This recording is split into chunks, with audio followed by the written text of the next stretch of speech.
Faire passer ses offres en tant que marchand, c'est déjà parfois compliqué à cause du prix. Donc il y a énormément de critères à mettre derrière et on va voir ça ensemble.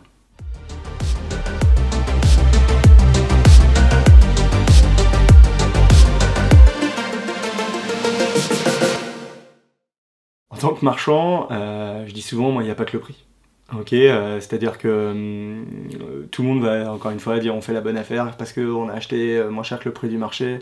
Mais, encore une fois, quand tu es entrepreneur, c'est pas la seule et unique décision à prendre. Le prix est un élément qui est important, mais toutes les clauses qui vont derrière sont presque aussi importantes. Alors, je mesure mes mots parce que c'est forcément, si tu as acheté 30% plus cher, ça va être compliqué. Mais suivant ta situation, encore une fois, où est-ce que tu en es en termes de trésorerie, en termes de nombre d'opérations que tu as, est-ce que tu as les leviers nécessaires pour sortir l'opération, bah, tu vas pas mettre les mêmes conditions suspensives en face de ça. Ok. Donc le premier du coup précepte que je conseille à tout le monde déjà, c'est de faire son offre à l'écrit. Ok. Arrêtez avec vos offres à l'oral, etc. Une offre à l'écrit, elle est engageante pour vous comme pour le vendeur. C'est-à-dire que le vendeur, à un moment, il peut la contresigner assez rapidement. C'est-à-dire qu'une fois qu'il est contresigné, il est engagé. Qu'est-ce que je veux dire par là? C'est que je vous invite vraiment à faire une offre à votre prix bas, le prix vous aviez décidé le plus bas possible. Ensuite, vous avez votre prix haut, vous devez connaître, ça doit être une mécanique. Hein. Une opération de marchand de biens, ça se modélise. Donc moi j'en ai marre d'entendre « Ah oui, mais le prix de vente, c'est ça. » Le prix de vente, tu t'en fous. Okay, tu peux même faire une offre au-dessus du prix. C'est pas un problème. Okay, ça m'est arrivé plusieurs fois. Et d'ailleurs, j'aime pas le dire comme ça, mais à chaque fois que je l'ai conseillé à mes membres et qu'ils l'ont pas fait, ils ont à 70% loupé les opérations. Ok, alors que les opérations étaient rentables. Qu'est-ce que je veux dire par là? C'est qu'à un moment tu découvres une pépite à 200 000, tu sens qu'il y a 150 000 à faire hyper facilement, avec très peu de contraintes. À un moment, fais une offre au prix sans... alors je vais pas dire sans condition parce que ça dépend. Tu peux faire une offre au-dessus du prix. Bon, c'est pas forcément ce qu'il faut faire. On n'a pas forcément tout le temps le droit suivant le contexte, etc. Mais ce que je veux vous dire par là, c'est que c'est pas massacrer le prix qui est important. Ok, c'est pas forcément la seule et unique condition. Donc, vraiment, vous commencez avec votre prix bas et vous listez vos conditions suspensives que vous souhaitez mettre. Ok, donc là, la personne, elle va rentrer en négociation avec vous et un deal, il est toujours gagnant-gagnant. Il y a un moment, la personne, si tu lui fais une offre parfaite et qu'elle signe, bon bah tant mieux, hein, t'es une offre au prix, vous êtes ok, oui, s'il y a une petite négo, ça va. Quand vous rentrez dans des grosses négos, la personne en face de vous va vouloir forcément négocier et gagner. C'est comme ça, voilà, on coupe la poire en deux, les fameux préceptes. Ça, je peux pas en entendre parler, c'est vraiment vous modélisez, vous avez votre prix bas, votre prix haut, et les conditions suspensives qui vont aller par rapport au risque de votre bilan.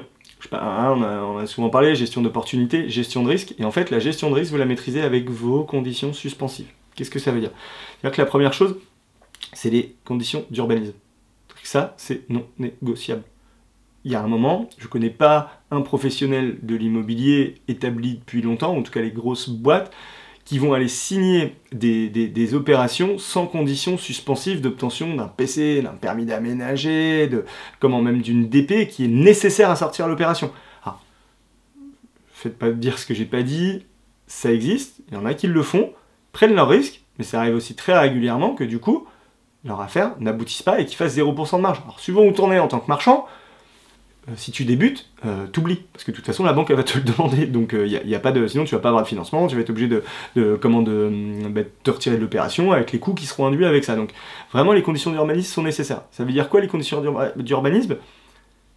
Quand tu les fais passer, et il faut arrêter de me dire dans les zones tendues on n'y arrive pas, c'est faux, on le fait très régulièrement, et si le vendeur pour X raison il n'est pas négociable, ben next, tu passes à autre chose. Mais il y a plein de vendeurs qui sont complètement ok avec ça, et les notaires d'ailleurs sont très bons pour faire passer la pilule, parce que c'est juste des choses habituelles. Okay, pas de problème avec ça. Donc les conditions d'urbanisme et les délais associés à ça. Ce que je vous invite à faire en tant que marchand de biens, encore une fois quand vous allez vendre, il faut faire l'inverse, hein, mais c'est à mettre un délai assez long pour créer le dossier. Un PC, ben, vous allez demander 1 mois ou 6 semaines pour faire le dossier. Puis ensuite, vous allez demander les dates de dépôt, etc. Pour comment suivant les zones ABF, etc. Et ensuite, vous allez vous prendre une marge de sécurité en disant, ben voilà, je vais avoir l'obtention. Une fois que j'ai l'obtention de mon permis purgé de tout recours et administratif, la banque va me débloquer les fonds, mais le temps que tout ça se fasse, il va me falloir 1 mois de plus.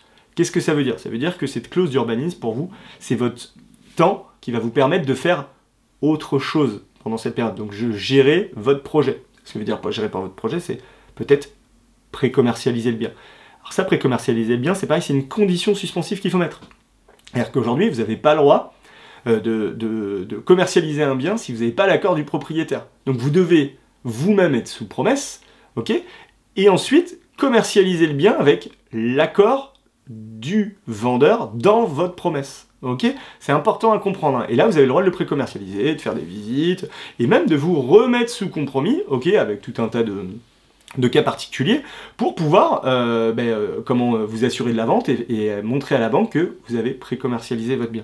Alors ça, c'est des conditions qui sont, voilà, qui sont juste tip-top, vous les aurez pas tout le temps, mais il faut arriver à la faire passer.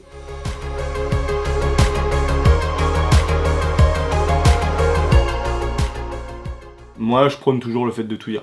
Il y a un moment, tu es marchand, mais tu as aussi des compétences, tu as des choses, tu as des clients spécifiques, tu vas peut-être faire une découpe, tu vas peut-être rajouter des compteurs, tu vas sûrement amener de la valeur, en fait, à tout ça. Okay, et donc, c'est en fait, quand tu expliques les choses aux gens, les gens, ils sont OK. Hein. On a peut-être 10% d'échecs, mais c'est que dalle, en fait. Qu'est-ce qui se passe? C'est que les gens, des moments, te disent non. Et tant pis, justement, tu vas aller travailler avec d'autres conditions suspensives. Okay, donc ça veut dire quoi? Si les gens ne t'autorisent pas la précom, eh ben tu vas par contre te donner un délai très très long dans ta promesse qui va te permettre de toi régler bien tous tes trucs d'urbanisme et de pouvoir travailler le bien en off, okay, c'est-à-dire en off avec ton propre réseau à toi, ne pas le mettre en pub, etc. Et tu ne vas pas te remettre sous promesse, tu le referas qu'au moment où tu es sûr de toi, mais ça va te permettre de pouvoir travailler les choses en off-market et du coup de te laisser le temps nécessaire à régler tout ça. Ok, donc là on est sur des clauses, voilà, en gros on a parlé de l'urbanisme non négociable, la pré-commercialisation qui est juste top. Pour info, la pré-commercialisation, tous les promoteurs font ça. Okay, donc c'est pas un débat en fait. Il y a un moment, le promoteur, tant qu'il n'a pas pré-commercialisé 50% de son opération, il ne démarre pas. Donc c'est comme ça, c'est habituel, faut pas qu'il y ait là-dessus. Et après, le fait d'avoir conditions assez longues. Ok, ça c'est important, c'est que plus tu as de temps dans ta promesse, plus ça va te permettre de travailler. Tu es en mode chef de projet. C'est-à-dire qu'au moment où tu achètes, ça y est, t'es parti, ton délai il est parti, ton délai bancaire, tes intérêts, etc. Donc il faut mettre du délai. Ok, ça c'est important. Ensuite, tu vas avoir le cas où tu vas devoir jouer sur tes problèmes de TVA.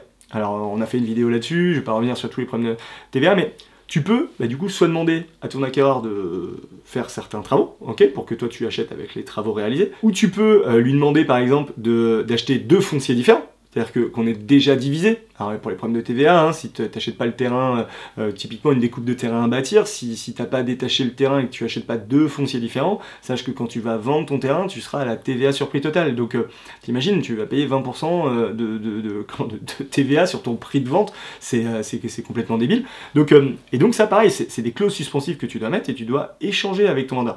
Alors tu vas me dire, ouais mais du coup il va savoir que je découpe. Bon, bah écoute, rentre dans la discussion avec lui. Vraiment, c'est de la négociation pure, et encore une fois, à 90% des fois, ça passe, et les gens s'en foutent. Les gens, ce qu'ils veulent, c'est le prix, ok? Donc des moments, t'es peut-être mieux de dire, encore une fois, j'augmente mon prix, mais je fais passer mes conditions.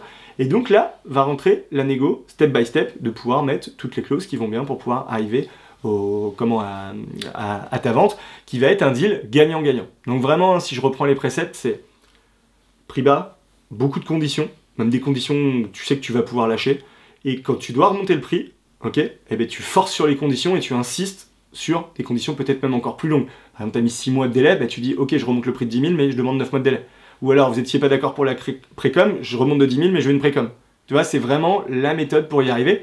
Et encore une fois, les délais que vous allez mettre doivent être en relation avec où est-ce que vous en êtes en tant qu'entrepreneur. Donc vous devez avoir les KPIs de votre entreprise, de trésorerie, de résultats, etc. à piloter, hein. C'est vraiment important. Et le dernier point, je voulais vous parler, c'est le financement. Vous allez me dire, ouais, moi dans ma zone, pareil, c'est hyper liquide, on met pas de clause de financement, etc. Franchement, c'est faux. Je vous assure qu'on signe à Paris, on signe à Versailles, on signe à Lyon, on signe dans le bassin d'Arcachon, on signe sur Toulouse, on signe dans le sud de la France, on signe dans le nord de la France, avec conditions suspensives de financement. Et c'est pas un problème. Les gens sont habitués à avoir des clauses suspensives de financement. Okay, et encore une fois, quand vous allez rentrer dans votre négo, peut-être que pour vous, vous pourrez dire, bon ok, pas de clause de financement, par contre, j'ai besoin de tel délai, telle clause autre, ou alors le prix qui baisse, de dire, moi dans ce cas-là, je vous fais baisser le prix parce que j'ai pas de certitude je vais être obligé d'aller lever des fonds externes qui vont me coûter plus cher. Du coup, je suis obligé de vous baisser votre prix en conséquence. Expliquez que c'est votre métier, que vous avez un bilan économique à côté, et ça s'entend et les gens sont ok avec ça. Ok? Donc, s'il y a un truc à retenir de tout ce que je viens de vous dire, hein, C'est vraiment d'expliquer les choses, de vous assumer en tant que marchand, et en fait d'expliquer que vous avez un modèle économique en face de ça, et que s'il y a un pas à faire, l'autre personne, si la personne fait un pas envers vous, vous serez capable de faire un pas envers elle.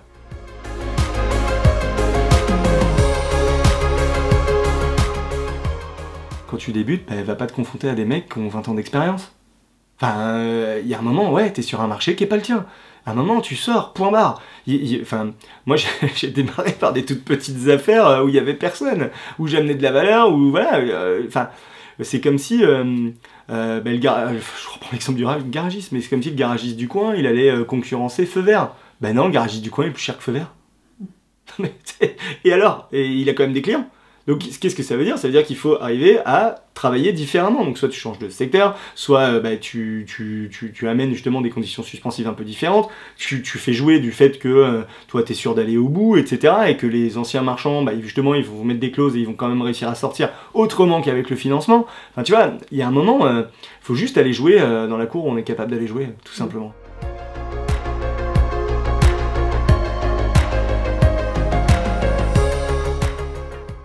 Deux leviers. Dans ce cas-là, tu t'associes avec quelqu'un qui saura t'amener ces conditions. Il y a un moment, quand c'est pas ton moment, c'est le moment d'un autre. Et oui, tu vas partager ton equity, mais tu vas rentrer sur le marché. Donc, est-ce que c'est pas bon? Alors, je prends souvent cet exemple. J'ai dû faire que 2 opérations tout seul, sans associé en tant que marchand de mer. Parce que du coup, j'ai chaque fois pris les leviers qui étaient nécessaires à ça. Donc, le premier levier, ça va être l'association. Et le deuxième, ça va être, encore une fois, d'y aller step by step parce que tu es entrepreneur et du coup, t'as pas le levier pour y aller, t'y vas pas. Et tu fais même pas de recherche si le secteur il est pas ok. Tu votes pas. Et tu vas aller jouer là où tu auras la possibilité de te positionner. Et encore une fois, step by step, tu reviendras peut-être sur le marché 1 an, 2 ans plus tard. Enfin, l'entrepreneuriat, c'est pas sur 6 mois. Vous allez pas faire 1 million en 6 mois, en 1 an. Non, vous allez mettre 3, 4, 5, 10 ans à construire votre entreprise.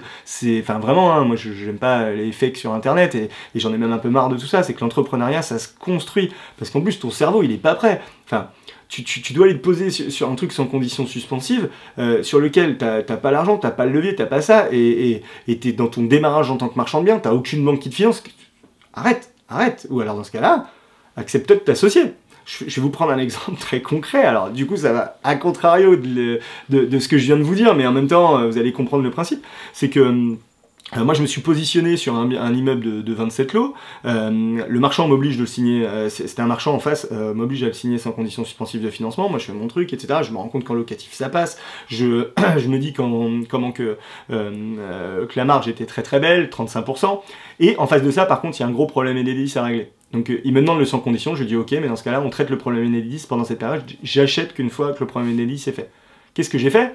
J'ai accepté cette clause de financement et je me suis laissé du coup encore 12 mois pour régler le problème. Et du coup pendant ces 12 mois, mais c'était ma seule et unique priorité. Dès que j'ai signé, je me suis battu avec... j'ai tout fait pour trouver des leviers autres. Donc je suis passé par l'association, et encore une fois la force de l'association, je devais réaliser entre 250 et 300 000 euros de marge sur l'opération. Et en fait, je me suis associé avec quelqu'un qui était très fort en commercialisation et qui du coup a doublé la marge. C'est-à-dire que je me suis associé, j'ai fait exactement la même marge que si je l'avais fait tout seul. Donc tout ça pour vous dire, pour revenir au fondamental, c'est de dire, si tu fais un sans condition suspensive, il faut absolument que tu te laisses du temps, tu vois, pour trouver des solutions, parce que tu prends un risque qui est important, et quand tu es tout seul dans ton coin et que tu n'as pas de réseau, que tu connais pas grand monde, vraiment, j'invite à pas jouer de cette clause, parce que, justement, à s'imposer de la mettre, parce que c'est des risques qui sont un peu trop importants quand on démarre. Alors du coup, vous allez me dire, c'est bien, j'ai dit plein de trucs, le but c'est d'avoir quand même une offre écrite, donc je te propose de la télécharger une fois que tu t'es abonné, tu auras un template qui te permettra de balancer ton offre et de supprimer simplement ce qui manque dessus.